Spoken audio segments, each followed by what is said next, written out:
হযরত ঈসা আলাইহিস সালাম এই দুনিয়ার আসার আগে এই 14 ফেব্রুয়ারি যে ভ্যালেন্টাইন্স ডে পালন করা হয়, ওই দিনটি ঈসা আলাইহিস সালাম আসার আগে সূচনা হয়েছে। বিশ্বাস ছিল যিনি জমিতে ফসল ভালো দেন, ফসলে ভালো হয় ওই রূপার কালিয়া দেবতার কারণে, তিনি ফসলে বরকত দেন। নাউজুবিল্লাহ হইতা না, ফসলে বরকত দেন একমাত্র আল্লাহ তাআলা। অনুষ্ঠানের মধ্যে প্রথম নিয়ম ছিল তাদের যে মেয়েদেরকে লটারির মাধ্যমে বন্টন করে দিত যুবকদের মাঝে, কোনো বিয়ে শাদীর রীতি ছিল না।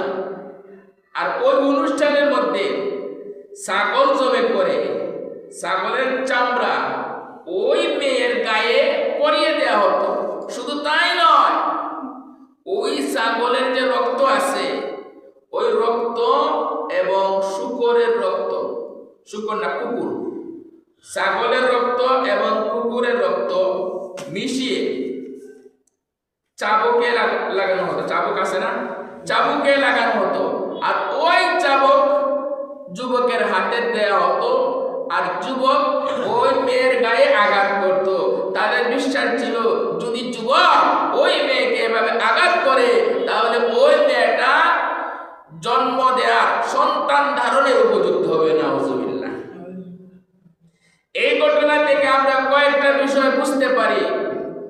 প্রথমত ছিল এখানে মেয়েদেরকে অসম্মান করা হচ্ছে, কিন্তু ইসলাম মেয়েদেরকে সম্মান দিয়েছে। যে জায়গায় পৌত্তলিক যুগে, বর্বরতার যুগে মেয়েদেরকে অসম্মান করা হতো, মেয়েদেরকে লটারির মাধ্যমে বন্টন করা হতো, ওই জায়গায় ইসলাম মেয়েদেরকে সম্মান দিয়েছে।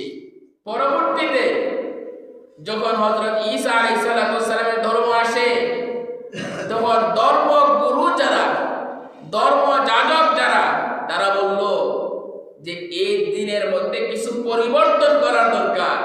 476 সনে পোপ জুলিয়াস বলেন যে এই দিনটাকে পরিবর্তন করতে হবে, এই দিনের নামটা পরিবর্তন করতে হবে। তাই 496 সনে এই দিনের নাম রাখা হয় ভ্যালেন্টাইন্স ডে, ভালোবাসার দিবস। আর কি পরিবর্তন হয়? আগে যুবতীদের নামে লটারি করা হতো, কিন্তু ঈসা আলাইহিস সালামের যুগে এখন আর যুবতীদের মধ্যে লটারি দেওয়া হয় না, বরং লটারি দেওয়া হয় যাজক মানে পাদ্রীদের নামে।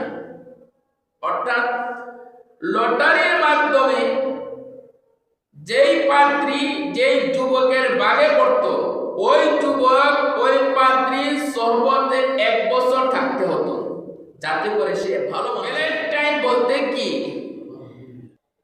খ্রিস্টানদের ইতিহাসে 50 জন ব্যক্তি অতিবাহিত হয়েছেন যাদের নাম ছিল ভ্যালেন্টাইন। এই 50 জনের মধ্যে 2 জন হলেন উল্লেখযোগ্য। এই 2 জনের মধ্যে একজন ছিলেন রোমান রাজারা এক লোককে বন্দী করে। রোমান রাজা যখন বন্দী করে, সে জেলের মধ্যে যখন যায়, তখন ওই জেলের যে দারোগা আছে, ওই দারোগার মেয়ের সাথে এক ব্যক্তি প্রেম করে, অবৈধ প্রেম করে, মানে যে বন্দী। আর ওই বন্দীকে উদ্দেশ্য করে এক পাদ্রী চিঠি লিখেছিল। ওই পাদ্রীর নাম ছিল ভ্যালেন্টাইন বা ভ্যালেন্টাইন্স ডে। এগুলো মুসলমানদের কোন সংস্কৃতি নয়।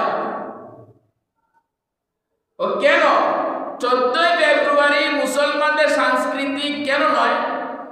প্রথমত এই ইতিহাসটা মূর্তির সাথে জড়িত।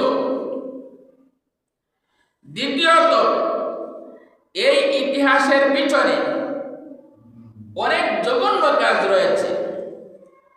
বড় কথা হলো, এই ভ্যালেন্টাইন্স ডে পালন করতে গিয়ে অনেক অঘটন ঘটে, অনেক অনিসলামিক কাজ হয়ে থাকে। এই সমস্ত কিছুর ভিত্তিতে কোনো মুসলমান ভ্যালেন্টাইন্স ডে পালন করতে পারে না। যখন 14 ফেব্রুয়ারি আসে, আপনারা দেখবেন বা জানেন যে যুবকরা ফুল সংগ্রহ করে, গোলাপ ফুল সংগ্রহ করে, এবং ওই গোলাপ ফুল তার প্রিয়তমাকে উপহার দেয়।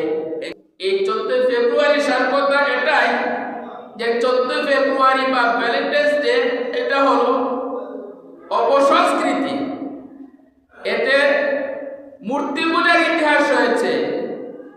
এই 14 ফেব্রুয়ারির সাথে মেয়েদেরকে অসম্মান